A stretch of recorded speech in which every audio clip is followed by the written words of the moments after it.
Hello बच्चों, welcome to my channel SS tutorial.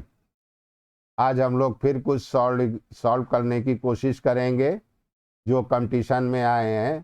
पहला question आपके स्क्रीन पे सारे नैंड गेट दिए हुए हैं, एक लॉजिक सर्किट दिया हुआ है जिसमें 4 नैंड गेट हैं और वाई पूछ रहा है, यानी आउटपुट पूछ रहा है। ए और बी हमारे इनपुट हैं। तो सबसे पहले हमने देखा कि 2 इनपुट हैं तो 4 कॉम्बिनेशन बनेंगे।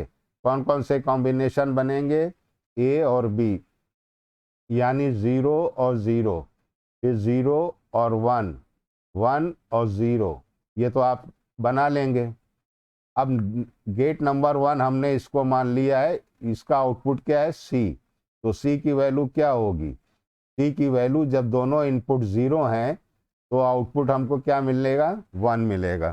ठीक है, 0 और 1, 0 हो जाएगा, उसका कॉम्प्लीमेंट फिर 1, फिर 1 और 0, 0 मिलेगा, उसका कॉम्प्लीमेंट 1, और फिर 1 इंटू 1, उसका कॉम्प्लीमेंट 0। तो सी की वैल्यू आ गई। अब डी की वैल्यू निकालते हैं। तो डी की वैल्यू क्या होगी बच्चों, जल्दी से बताइए। यहाँ पे देखिए, डी में ए आ रहा है और दूसरा इनपुट सी आ रहा है। तो डी की वैल्यू क्या होगी? ए इंटू सी और उसका कॉम्प्लीमेंट।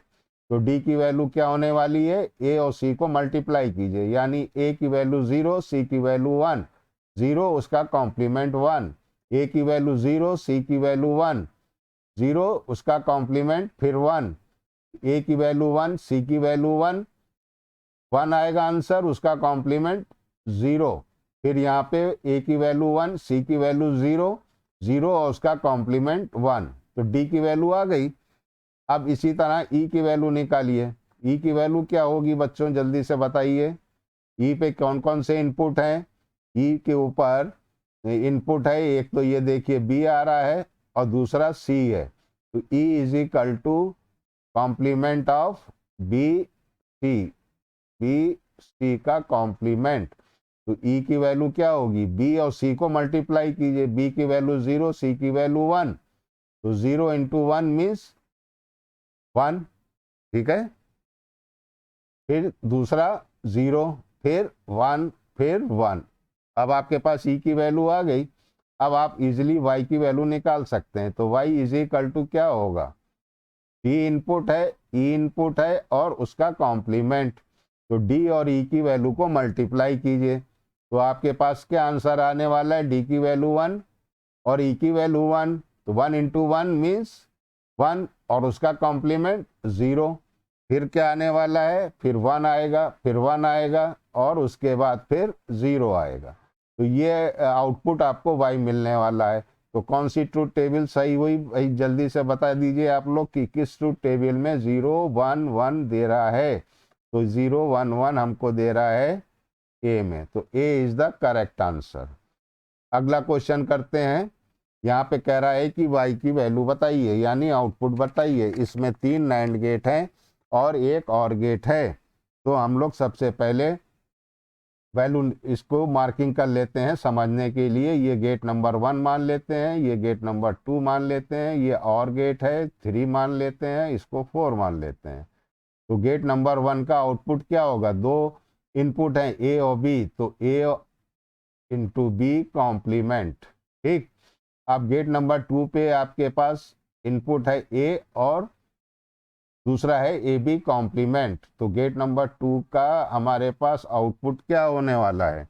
गेट नंबर 2 का आउटपुट होगा ए बी कॉम्प्लीमेंट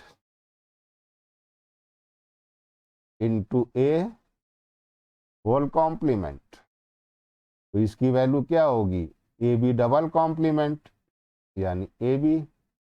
ठीक, डॉट को रिप्लेस कर देंगे according to De Morgan's theorem, ये हो जाएगा ए कॉम्प्लीमेंट। ठीक।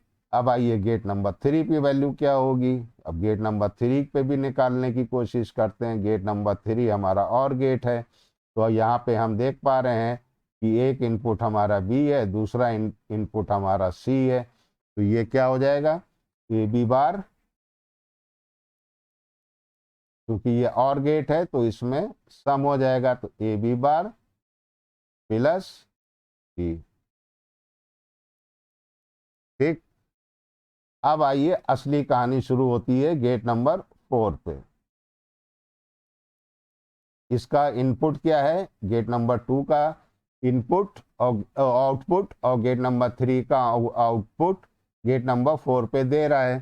तो y की वैल्यू क्या हो जाएगी, y की वैल्यू हो जाएगी, हम ब्रैकेट में लिख दें ए बी, गेट नंबर 2 का आउटपुट क्या है, A B plus A complement, bracket में इसलिए लिख दिया ताकि आपको समझ में आए, A B whole complement plus B, ठीक है, और इसका होल कॉम्प्लीमेंट। भाई लाइन टेढ़ी हो गई, थोड़ा सा ध्यान रखिएगा, कॉपी पेंसिल में आप लोग बिल्कुल अच्छी तरीके से कीजिएगा। अब यहाँ पे हमने डी मॉर्गन्स थ्योरम लगा दी, तो डी मॉर्गन्स थ्योरम के हिसाब से A B plus A complement और इसका होल कॉम्प्लीमेंट, ये बीच में मल्टीप्लीकेशन है, इसको प्लस में चेंज कर दिया, ये हो गया A B complement plus B इसका होल कॉम्प्लीमेंट। ठीक, यहाँ तक आपको बात समझ में आ गई? अगर आ गई है तो आप आगे भी डी मॉर्गन्स थ्योरम लगा सकते हैं। ए बी बार है ये, कुछ गलत लिखा है हमने, ए बी बार पूरा है ये, इनपुट जो है पूरा है ये, A B bar plus B, am I right? तो y इज इक्वल टू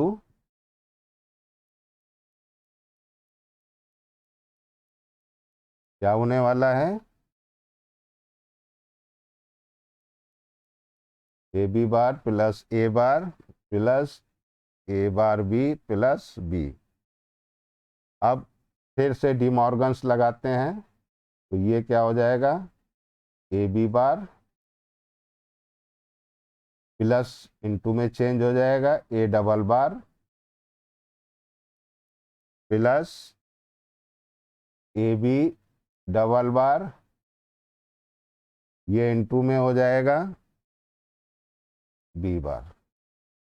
अब आगे क्या होने वाला है, जल्दी से बताइए, ये हो जाएगा ए बी बार और ये डबल बार है तो ये ए हो जाएगा प्लस ये ए बी हो जाएगा इनटू बी बार। अब देखिए ए इधर भी है, ए इधर भी है, इसको हम लोग बाहर ले लें भाई, तो हमारे पास ब्रैकेट में क्या बचने वाला है, A B bar plus B into B bar. और हमने आपको बताया था कि जब एक वेरिएबल मल्टीप्लाई होता है उसके कॉम्प्लीमेंट से, अपने ही कॉम्प्लीमेंट से, तो उसकी वैल्यू ज़ीरो हो जाती है। ठीक है, तो ये वाली वैल्यू तो हो गई भाई ज़ीरो। अब फिर हमने डी मॉर्गन्स लगाई, ए बी बार को हमने लिखा ए बार प्लस बी बार, ये क्या हो गया, A complement plus A B,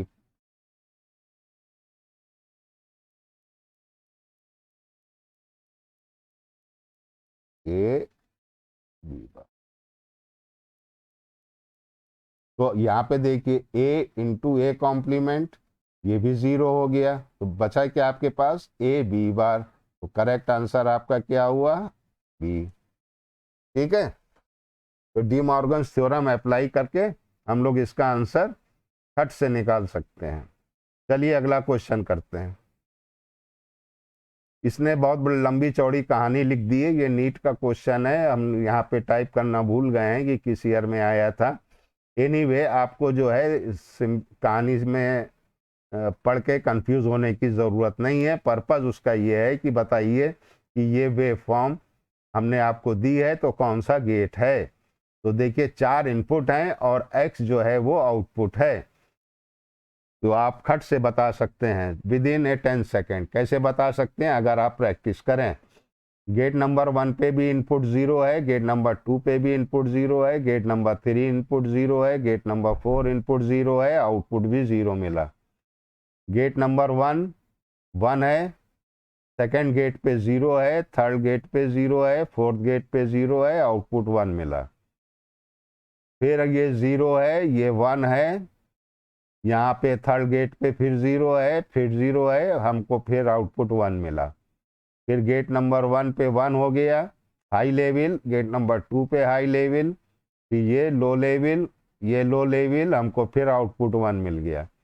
फिर यहाँ पे ये गेट नंबर 1 0 हो गया, गेट नंबर 2 0 हो गया, गेट नंबर 1 1 हो गया, गेट नंबर 3 0 हो गया, फिर 1 मिल गया। फिर यहाँ पे 1 मिला, फिर यहाँ पे 0 मिला, फिर यहाँ पे 1 मिला, फिर यहाँ पे 0 मिला, फिर आउटपुट 1 मिल गया। फिर यहाँ पे 0 मिला, फिर यहाँ पे 1 मिला, ये 1 आपने दिया है, फिर चौथे गेट पे आपने 0 दिया है, फिर आउटपुट 1 मिला है। फिर इनपुट ये फर्स्ट गेट का 1 है और सेकंड गेट भी हाई लेवल पे है, थर्ड गेट भी हाई लेवल पे है, लेकिन फोर्थ गेट लो लेवल पे है, लेकिन हमें आउटपुट 1 मिला। फिर यहाँ पे 0, ये 0, ये 0, ये 1, आउटपुट 1। तो आपने क्या ऑब्जर्व किया? आपको याद होना चाहिए कि और गेट की ट्रुथ टेबल में क्या है कि अगर एक भी इनपुट 1 है तो आउटपुट 1 मिलेगा। आप चाहे तो बना के देख लीजिए। अगर 0 है इनपुट है तो 0 मिलेगा, और अगर 0 1 है तो 1 मिलेगा, 1 0 है तब भी 1 मिलेगा, 1 1 है तो 1 है। तो और गेट की कैरेक्टरिस्टिक क्या है कि अगर एक भी इनपुट है तो आउटपुट 1 मिलेगा। आप इस केस में देखिए कि थ्रू आउट हमको 1 मिल रहा है, तो फौरन आपने ऑब्जर्व कर लिया कि ये करेक्ट आंसर और गेट है। चलिए एक क्वेश्चन और सॉल्व करते हैं। ये क्वेश्चन बहुत मज़ेदार है। इस क्वेश्चन को सॉल्व करने की कोशिश करते हैं। हम पहले समझने के लिए गेट के नंबर लिख लेते हैं। Gate number 1, gate number 2, gate number 3, gate number 4। तो गेट नंबर 1 पे इनपुट है हमारा XY, आउटपुट मिल गया XY बार। अब इधर से आया W, इधर से आया XY बार, तो इन दोनों का complement XY complement into W the whole complement, ये आउटपुट मिल गया गेट नंबर 2 का। गेट नंबर 3 का इधर से Z आया, यहाँ से XY कॉम्प्लीमेंट आया, इन दोनों का मल्टीप्लीकेशन और उसका कॉम्प्लीमेंट। अब P की वैल्यू निकालना है। यहाँ से हम डी मॉर्गन्स थ्योरम स्टार्ट करेंगे। अभी हम सबसे पहले लिखेंगे P की वैल्यू क्या आई। तो P की वैल्यू दोनों इनपुट्स का कॉम्प्लीमेंट आएगी, दोनों इनपुट्स मल्टीप्लाइड करेंगे और उसका कॉम्प्लीमेंट आएगी। देखिए हमने यहाँ पे लिखा है। अब डी मॉर्गन्स थ्योरम में सबसे पहले हम इस वाले डॉट को रिप्लेस करेंगे प्लस से, और फर्स्ट टर्म और सेकेंड टर्म का कॉम्प्लीमेंट लेंगे। तो यहाँ पे देखिए ये प्लस लगा दिया और पहले कॉम्प्लीमेंट का, वो पहले टर्म का कॉम्प्लीमेंट ले लिया, फिर दूसरे टर्म का कॉम्प्लीमेंट ले लिया, फिर सिंप्लीफाई किया। यहाँ पे आया XY bar into W plus XY bar into Z। यहाँ से हमने देखा XY बार जो है वो दोनों ब्रैकेट्स में है, तो इसको बाहर ले लिया। अंदर क्या बचा? W plus Z। अब यहाँ फिर डी मॉर्गन्स थ्योरम लगाई। ये X और Y के बीच में क्या है? डॉट है, तो X complement plus Y complement एक ब्रैकेट में आ गया, दूसरे में आ गया W प्लस Z। तो ये आपका आउटपुट आ गया इस सर्किट का, जो कि आपको दिया गया है। ये गेट 2008 में आया था, है ना। तो डी मॉर्गन्स थ्योरम की हेल्प से हम कोई भी लॉजिक सर्किट को बहुत इजीली सॉल्व कर सकते हैं। आपको अगर कोई भी डाउट है, कोई पॉइंट समझ में नहीं आया है, तो प्लीज़ कमेंट बॉक्स में लिखिए, हम आपकी सारी क्वेरीज को सॉल्व करेंगे। चैनल को सब्सक्राइब नहीं किया है तो फौरन चैनल को सब्सक्राइब करिए, प्रेस कीजिए बेल आइकन बटन को, ताकि आपको नोटिफिकेशन मिलता रहे। वीडियो को लाइक कीजिए, शेयर कीजिए, और अपनी क्वेरीज ज़रूर बताइए कि आप और क्या किस टॉपिक पे चाहते हैं वीडियो बनाना तो हम आपकी उस टॉपिक के ऊपर वीडियो ज़रूर बनाएंगे, लेकिन please please please please channel को सब्सक्राइब कीजिए, बेल आइकन बटन दबाइए, वीडियो को लाइक और शेयर कीजिए। Have a good day. Thank you very much for watching this video.